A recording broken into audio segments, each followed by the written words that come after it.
Hello everyone, मैं Brajesh Kumar GK by Brajesh YouTube channel पे आपका स्वागत करता हूं। दोस्तों, आप लोग की आने वाली परीक्षाओं के लिए जो आपकी बेसिकली आर ओ की परीक्षा है, उसके लिए मैं यहां पर इंपॉर्टेंट करंट अफेयर लेकर आया हूं। साथ में जो आपकी एपीएस की परीक्षा होगी और साथ में आपकी जो पीसीएस की परीक्षा होगी नेक्स्ट ईयर, इन सभी एग्जाम को ध्यान में रखते हुए अभी वीपीओ की परीक्षा आपकी होनी है, तो उन सभी को ध्यान में रखते हुए मैं यहाँ पर करंट की जो सीरीज़ लेकर चल रहा हूँ। तो इसमें कुछ स्कीम की बात करेंगे हम लोग। यहाँ पर देखेंगे कि जो स्कीम जो होने हुई हैं, या फिर कह सकते हो कि कोई मिशन है भारत सरकार का, उसको हम यहाँ पर पढ़ेंगे, जिसमें से करंट अफेयर का पिछले एक साल का रहेगा। इसमें कुछ योजनाएं 21 की भी 22 की भी रहेंगी और 23 की भी रहेंगी, क्योंकि मैच द फॉलोइंग में ऐसे क्वेश्चन पूछे जाते हैं। चलिए, तो बिना देरी के हम लोग शुरू करते हैं। तो सबसे पहले यहाँ पर आपके सामने है मिशन लाइफ, तो पर्यावरण के लिए जीवन शैली। तो नरेंद्र मोदी के द्वारा गुजरात के केवड़िया एकता नगर में, जहां पर स्टैचू ऑफ यूनिटी है, उनके साथ में संयुक्त राष्ट्र के महासचिव यहां पर एंटोनियो गुटेरेस की उपस्थिति में यह मिशन लॉन्च किया गया था। तो याद रखिए, यूएन के महासचिव एंटोनियो गुटेरेस भी थे। यह मिशन पर्यावरण सुरक्षा और संरक्षण से संबंधित है और इसकी अवधि 5 वर्ष है, 2022 से लेकर 27 तक। तो ये इसकी इंपॉर्टेंस अभी रहेगी। अगला है पीएम श्री, प्रधानमंत्री स्कूल फॉर राइजिंग इंडिया। ठीक है, तो शिक्षक दिवस के अवसर पर नरेंद्र मोदी के द्वारा इस योजना की घोषणा की। 5 सितंबर 2022 की ये घोषणा है। इस योजना के तहत देश भर में 14,500 स्कूलों का विकास और उन्नयन किया जाएगा। देखिए, पीएम श्री का फुल फॉर्म भी पूछ सकते हैं, प्रधानमंत्री स्कूल फॉर राइजिंग इंडिया। अगला है गंगा ग्राम परियोजना। तो गंगा ग्राम परियोजना का 23 सितंबर 2017 को शुरुआत किया गया था दिल्ली के विज्ञान भवन से। ठीक है, तो यह परियोजना नमामि गंगे के अंतर्गत है। तो स्टेटमेंट लिखते हैं, यह परियोजना नमामि गंगे के अंतर्गत है या फिर स्वच्छ गंगा के अंतर्गत है। तो ऐसे करके कुछ आपसे ऑप्शन बनेंगे और आपको वहां पर मिलाना रहेगा। प्रावधान क्या है कि गंगा के किनारे जो 4,470 गांव हैं, स्वच्छता आधारित एकीकृत विकास किया जाना प्रावधानित है। तो ये यहाँ पर ध्यान रखिएगा, ये जो गंगा के किनारे गांव हैं उनको साफ सफाई, उन पर जो भी अगल बगल में पेड़ पौधे, गंगा के बगल में 1 किलोमीटर तक की पौधे लगाए जा रहे हैं। अगला क्या है, गंगा ग्राम परियोजना वही है कि ठोस एवं तरल अपशिष्ट प्रबंधन, तालाब एवं जल संसाधनों का पुनरुद्धार, जल संरक्षण परियोजनाएं, जैविक बागवानी और चिकित्सा। अब जैविक बागवानी क्यों? फर्टिलाइजर्स के प्रयोग को कम करना है, यहाँ पर ये चीज़ याद रखिएगा। अगला प्रश्न, संकल्प और स्ट्राइव योजनाएं। स्वीकृति 11 अक्टूबर 2017 को आर्थिक मामलों की मंत्रिमंडलीय समिति के द्वारा संकल्प एवं स्ट्राइव योजनाओं को स्वीकृति प्रदान की गई है। अब यहाँ पर देखिए, सबसे जो इंपॉर्टेंट भाई फुल फॉर्म है। देखो, ये दोनों योजना विश्व बैंक के द्वारा समर्थित है। आपसे क्या पूछेगा? आईएमएफ के द्वारा है, ठीक है, या आपसे पूछ सकता है कि क्या वर्ल्ड बैंक के द्वारा है या यूनाइटेड नेशन डेवलपमेंट प्रोग्राम के द्वारा है। तो कुछ भी एक्सवाइजेड ऑप्शन हो सकता है। तो आपके सामने क्या रहेगा? वर्ल्ड बैंक के द्वारा। तो संकल्प का फुल फॉर्म है skill acquisition and knowledge awareness for livelihood promotion. तो ये आपके सामने फुल फॉर्म है, ठीक है, तो ये आप स्क्रीनशॉट भी ले लीजिएगा। अगला है स्ट्राइव योजना। स्ट्राइव का है skill strengthening for individual value enhancement. दोनों योजनाएं जो हैं बाजार की आवश्यकताओं के अनुरूप कौशल विकास से संबंधित हैं। देखिए, क्या करना है कि संस्थागत सुधार, लंबी और छोटी अवधि के जो वीईटी हैं, व्यावसायिक शिक्षा यानी जो एजुकेशनल और टेक्निकल यहाँ पर है, तो उनमें क्या करना है, उनको गुणवत्ता बनाना और बाजार की प्रासंगिकता में सुधार करना है। तो संकल्प और स्ट्राइव योजना होंगे। ई नेशनल एग्रीकल्चर मार्केट, जिसको हम ई नाम के नाम से जानते हैं, तो ये 14 अप्रैल 2016 को शुरू की गई थी। कब शुरू की गई भाई? 2016 को की गई है। और यहाँ पे इसका क्या नाम रखा है? ई नाम, नेशनल एग्रीकल्चर मार्केट।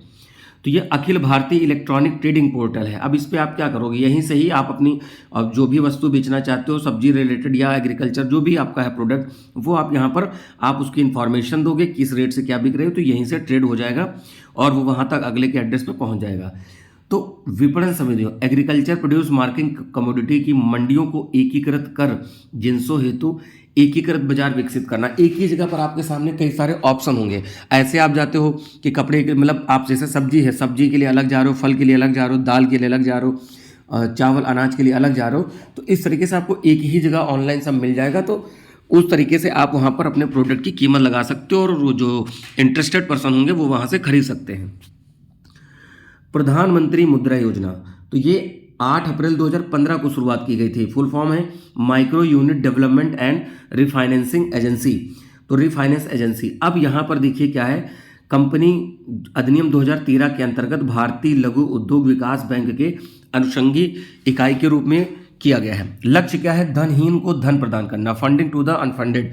तो ये यहाँ पर इसका एम भी पूछा जाता है, इसका मेन एम क्या है, फुल फॉर्म पूछा जा सकता है। तो पिरामिड के निम्न स्तर के व्यापार, अब देखिए जैसे मान लीजिए ये पिरामिड है, तो यहाँ पर टॉप पे कौन बैठे हैं, टाटा बैठे हैं, अडानी बैठे हैं, अंबानी बैठे हैं, नीचे वाले यहाँ पर लोग हैं। तो इनके लोगों को क्या चाहिए, इनको हमें वित्तीय सहायता प्रदान करना। वो फेरी वाले हो सकते हैं, वो छोटे छोटे रोजगार चलाने वाले लोग हो सकते हैं।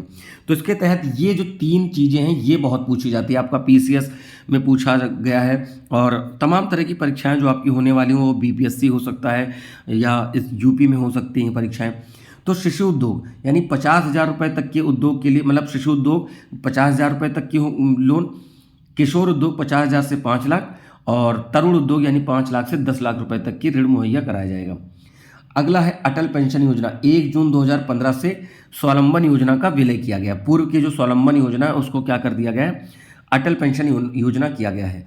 तो इसमें कहा गया है कि जो असंगठित गरीब कामगार है, भाई असंगठित कौन है, सब्जी वाले हैं, फेरी वाले हैं, आपने देखा होगा गली मोहल्लों में कुछ प्रोडक्ट बेचने आते हैं, तो उस तरह के लोगों को क्या करना है, 60 वर्ष की आयु पूरी होने पर 1,000 से 5,000 के बीच में पेंशन है, और 18 से 40 वर्ष आयु के सभी खाताधारक इसके पात्र हैं जो असंगठित क्षेत्र में हैं। तो अब जैसा प्रीमियम होगा वैसा आपका लास्ट में पेंशन बनेगी, वो 1,000 हो, 2,000 हो या 5,000 हो। तो देखते हैं आगे प्रावधान। कह रहे हैं कि न्यूनतम अंशदान की न्यूनतम अवधि है 20 वर्ष, और 5 वर्ष का अंशदान 50% या 1,000 रुपये प्रतिवर्ष जो भी कम हो उसका वहन सरकार के द्वारा किया जाएगा। फिर है अगला प्रधानमंत्री सुरक्षा योजना। तो प्रधानमंत्री सुरक्षा योजना में देखते हैं क्या, सुरक्षा बीमा योजना। प्रारंभ जो है 9 मई 2015 से कोलकाता में किया गया है। इसका क्या लक्ष्य है, सभी भारतीय विशेषकर गरीब और कमजोर तबकों के असंगठित क्षेत्र के श्रमिकों के लिए यहाँ पर ये जो योजना शुरू की गई है, ठीक है। तो पात्रता इसमें 18 से 70 वर्ष की है। कितनी है, 18 से 70 वर्ष की है, ये ध्यान रखिएगा। क्लियर। तो एक चीज़ समझिएगा, अभी मैंने लास्ट वाले में बताया था कि 18 से 40 वर्ष के लोग जो अटल पेंशन थी, ये सुरक्षा बीमा योजना 18 से लेकर 17 वर्ष की है। इसमें क्या है कि 12 रुपये प्रतिवर्ष प्रीमियम देना था, ये पहले था। 1 जून 2022 से इसको क्या किया है कि प्रति महीने आप 20 रुपये का पेमेंट करिए। तो दुर्घटना में मृत्यु या पूरी तरह अपंग हो गए 2 लाख रुपये, और आंशिक रूप से अपंग हो गए तो 1 लाख रुपए का प्रावधान है। अगला है प्रधानमंत्री जीवन ज्योति योजना। तो इसका प्रारंभ है 9 मई 2015 से किया गया था। इसका लक्ष्य क्या है, जीवन बीमा को बढ़ावा देने के साथ साथ पॉलिसी धारक की मृत्यु होने पर उसके परिवार को आर्थिक सहायता प्रदान करना। ठीक है, मान लीजिए कोई व्यक्ति है घर में कमाने वाला, उसने पॉलिसी ले रखी थी और उसकी मृत्यु हो जाएगी तो उसके परिवार को क्या है, तो अब क्या है कि उसके परिवार में 18 से 50 आयु के जो व्यक्ति हैं वो सभी इसके पात्र हैं। ये प्रीमियम 330 रुपये भरना था प्रति माह, और इसको बढ़ाकर क्या कर दिया गया है, 436 कर दिया गया है, और जोखिम कवरेज कितना किया है, 2 लाख रुपए किया गया है। अगला है अटल नवीनीकरण और शहरी परिवर्तन मिशन। प्रारंभ जो है 25 जून 2015 नई दिल्ली से किया है, और इसका लक्ष्य है कि 1 लाख से अधिक आबादी वाले सभी शहरों सहित सभी राजधानियों में बुनियादी सुविधाएं उपलब्ध कराना है। ठीक है, तो कैसी बुनियादी सुविधाएं, भाई जल की पूर्ति होनी चाहिए, सीवेज की सुविधा हो, ठीक है, बाढ़ को कम करने हेतु वर्षा जल प्रबंधन होना चाहिए। तो अब यहाँ पर देखो क्या है कि पैदल मार्ग का विकास है, गैर मोटरीकृत और सार्वजनिक परिवहन की सुविधाएं।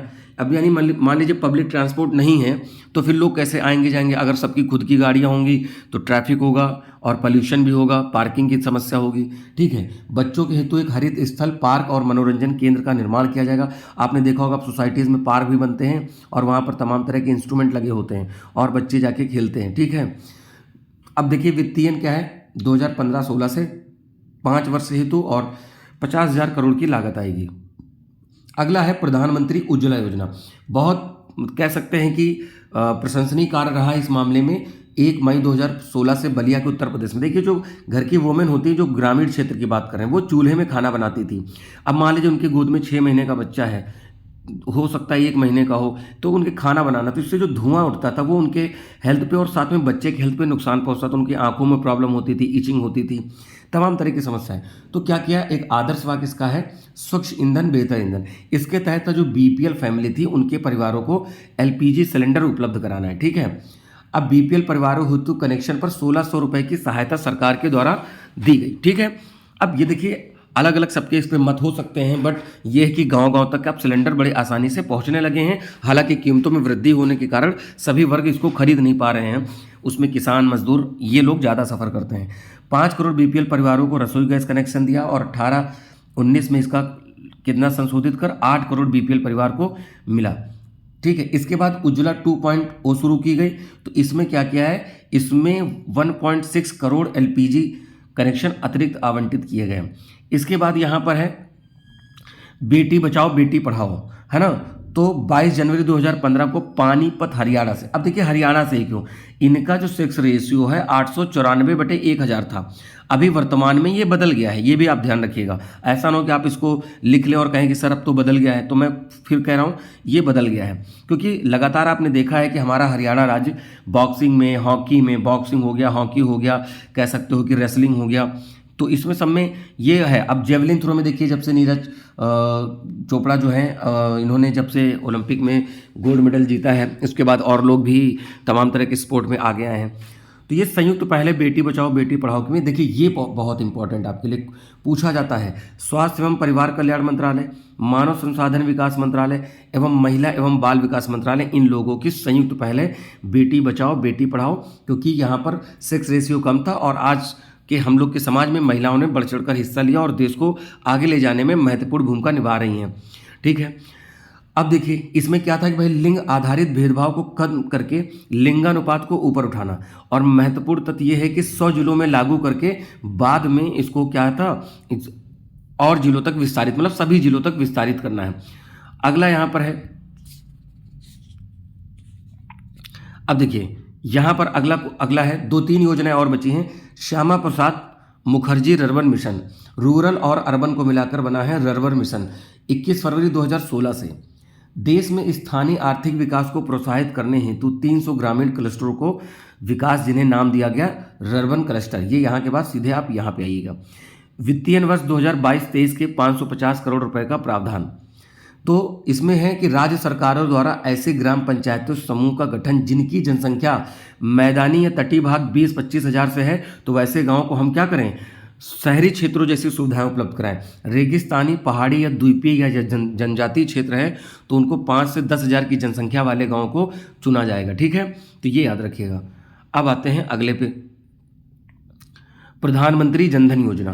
तो ये 2014 को शुरू की गई थी। इसका आदर्श वाक्य क्या था, इसका आदर्श वाक्य था कि मेरा खाता मेरा भाग्य विधाता। तो इसके बाद है कि वित्तीय वर्गों के वित्तीय समावेशन घटक थे वंचित एवं गरीब के लोगों को वित्तीय सहायता एवं बैंक खाता, यहाँ पर बचत खाता खोलना है। ठीक है, तो दुर्घटना बीमा कवर इसमें कितना था, 1 लाख रुपए था। तो ये यहाँ पर आपको याद रखना है। क्लियर।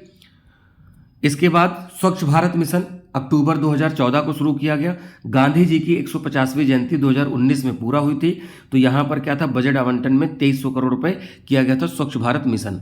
ठीक है, स्वच्छ भारत मिशन में देखिए जो केंद्र सरकार है उसमें 75% का योगदान और राज्य सरकार 25%। लेकिन अगर पूर्वोत्तर या जिसे विशेष राज्य का दर्जा है तो सेंट्रल आपको 90% देगा, स्टेट 10% देगा राज्य को स्वच्छ बनाने में।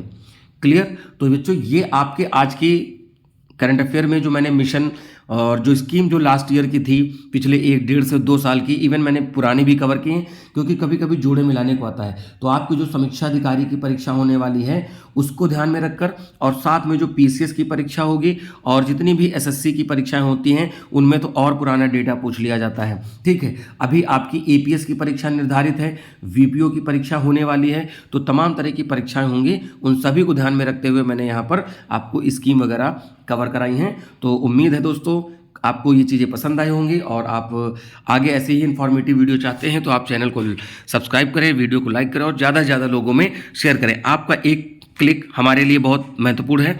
चलिए, तो हम लोग नेक्स्ट क्लास में मिलेंगे अपने ऐसे ही इंपॉर्टेंट टॉपिक के साथ, नए सेगमेंट के साथ। मैं क्वेश्चन आंसर के माध्यम से भी आऊँगा और टॉपिक के माध्यम से आऊँगा। चलिए फिर हम लोग मिलते हैं नए चैप्टर में नए क्वेश्चन के साथ। उम्मीद है कि सभी लोगों ने बढ़िया से अच्छे से इसको समझा होगा और स्क्रीनशॉट ले सकते हैं, अपने नोट्स बना सकते हैं, क्योंकि ये आपके लिए बहुत इंपॉर्टेंट होने वाला है। ठीक है, तो हम लोग नेक्स्ट क्लास में मिलेंगे। तब तक के लिए थैंक यू, नमस्कार, जय हिंद।